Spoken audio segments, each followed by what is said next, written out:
In complete violation of the US Constitution, the Obama White House and the Peace Prize president has once again launched an illegal bombing campaign, this time in Syria, supposedly in the name of neutralizing ISIS terrorists. By brazenly ignoring Congress once again and claiming justification for the attacks under a 2001 directive which expressly limited military action to be used only against those involved in 9/11, Obama has yet again committed an impeachable offence. But aside from the legality of the assault, what's the true agenda behind US airstrikes on Syria? Are we to believe that the White House, along with Saudi Arabia and Jordan, two countries which funded and armed ISIS to begin with, intend to limit their attacks merely to target Islamic State militants? Or is the Assad government in Syria, which those three countries have been attempting to overthrow for 3 years, the ultimate target? And what's the wider agenda towards Syria as a whole? Here to break it down for us is regular InfoWars contributor, Syrian activist and blogger Mimi Al-Laham. Today, both the US and Israel have attacked Syrian sovereign land illegally without a UN resolution or consent from the Syrian government. Contrary to what you may have heard, the Syrian government did not give permission and was not asked for permission by the US government. Simply being told that an attack is going to happen doesn't make it any less of a breach of sovereignty if consent is not given. I'm here to say we, the Syrian people, irrespective of any politician, reject and resist this illegal war. Almost exactly 1 year ago, the majority of US people rejected the war on Syria. That was when it was obvious that the US would be entering that war on the side of Al-Qaeda. But the wolf changed into sheep's clothing, and now many people believe the US is attacking Syria on the basis of fighting ISIS, the new Al-Qaeda. But that is not the truth. In this video, I'm going to tell you exactly why and how these airstrikes will not defeat ISIS. The US government and military-industrial machine have basically 3 excuses they cycle through to sell their wars to the American people. Number 1, democracy and regime change. Number 2, WMDs and chemical weapons. And number 3, fighting Al-Qaeda and terrorism. A decade ago, in the lead-up to the Iraq War, all 3 of these excuses were used. And these exact same excuses are now being used to start a war with Syria, from WMDs to regime change and now finally fighting Al-Qaeda, which seems to be the easiest one to sell. So please, don't buy it. Because even whilst the US was backing Al-Qaeda in Libya and Syria, some of us already knew they would eventually use them as an excuse to start a war. Indeed, it was the US foreign policy that created groups like ISIS, Jabhat al-Nusra and Al-Qaeda. It was Obama's support for extremists in Libya and Syria that led to the rise of Al-Qaeda in these countries. They talk about moderate rebels, but many of those moderate rebels defected to ISIS or are still fighting alongside either ISIS or Jabhat al-Nusra, the other Al-Qaeda faction. You see, the US government creates the terrorists that it then exploits US soldiers to fight. Let Hillary Clinton tell you herself. I mean, let's remember here, the people we are fighting today, we funded.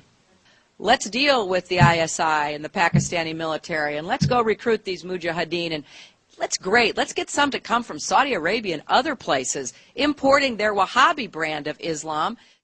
You see, the US government needed groups like ISIS in order to weaken Syria before they could attack.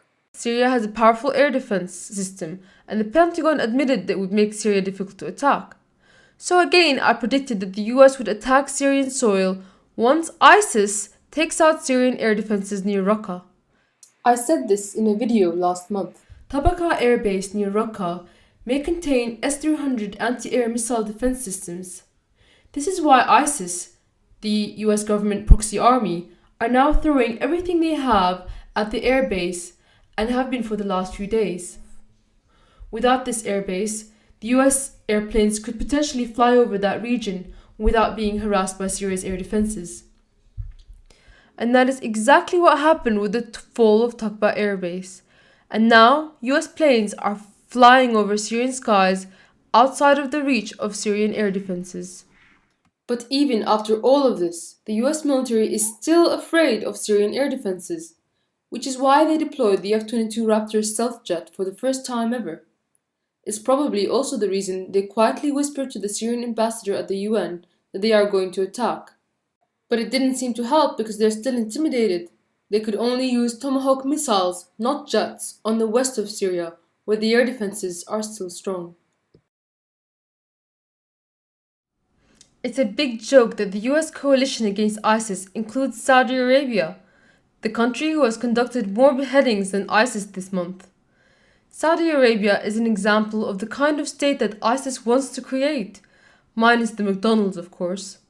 Both coalition members, Saudi Arabia and Qatar, are the main bankrollers of Al-Qaeda. It's no coincidence that Qatar had enough influence with Jabhat al-Nusra to negotiate the release of UN peacekeepers. US airstrikes against ISIS will not defeat ISIS. Instead, more and more of these idiots will simply join ISIS, believing their cause against the US has been vindicated. ISIS ranks will swell, and the war is going to continue indefinitely.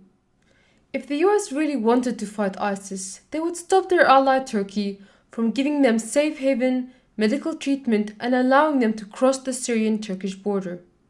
If the US really wanted to fight Al-Qaeda, they would not let their ally Israel provide Al-Qaeda Jabhat al-Nusra faction with air defenses, medical aid on the Golan Heights border. And just today, Israel shot down a Syrian MiG that was targeting Jabhat al-Nusra in order to defend them. It's ironic that for the last few years, those liberal humanitarian warmongers were calling for US humanitarian intervention against Syria to save Syrian children. But when the US bombs ISIS and levels homes and kills babies in Idlib, these so-called humanitarians, including Amnesty International, are oddly silent. Killing babies in order to save babies? I think not. These wars are not about humanitarianism or protecting minorities or fighting ISIS. There are other objectives here.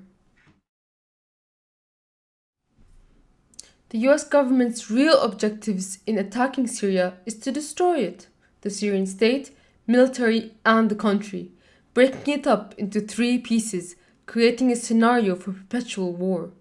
They don't even try to conceal this objective. Andrew Tabler from the Washington Institute states this agenda quite plainly. The outcome of defeating ISIS will likely be a formal partitioned Syria, Assad in the west, a Sunni center, and Kurds in the northeast. He then states the breakup of Syria will break up the Syria-Iran alliance. These war planners believe that all the bloodshed is worth it. That includes a few beheaded US journalists. Now Kerry is claiming that Syria didn't uphold the chemical weapons bargain, just as Bush accused Saddam of doing the same. A year ago, when we were facing a similar attack on Syria, I said that the US would not attack while Syria still had chemical weapons, and that they would try to disarm Syria first. This was before this scenario was even mentioned in any media. And I just said, the US government is not going to attack a country that possesses weapons of mass destruction. They first have to remove them. I said that giving up those chemical weapons would leave us open to attack later, just like giving up chemical weapons left Iraq and Libya open to attack. And almost exactly a month after the chemical weapons were removed, the US began attacking Syrian soil, just as I predicted. Now, Kerry's timely declaration that Syria didn't uphold the chemical weapons deal, it sounds like an excuse to attack the Syrian army as well as ISIS. Eventually, a cornered cat retaliates though, and one wonders what Russia's reaction will be. This is the part that concerns us all, and I assure you it is far more dangerous to your livelihoods than ISIS will ever be. In the backdrop of all of this happening, the US dropped its ExxonMobil deal with Russia. Russia has sent a cruiser to the port of Tartus in response to the US Tomahawk missile attacks from the Mediterranean Sea to Idlib. Russia has provided Syria with new air defenses and have said that the US airstrikes are illegal. The US government has flagrantly foregone getting approval from either the American people or the United Nations. It is wise to remember the breakdown of the League of Nations was what led to World War II. Are we now witnessing the breakdown of the United Nations? To all those patriots who love their country and sanity, I implore you to re-energize the sleeping anti-war movement. Stop this mess before it ends us all. We are the resistance.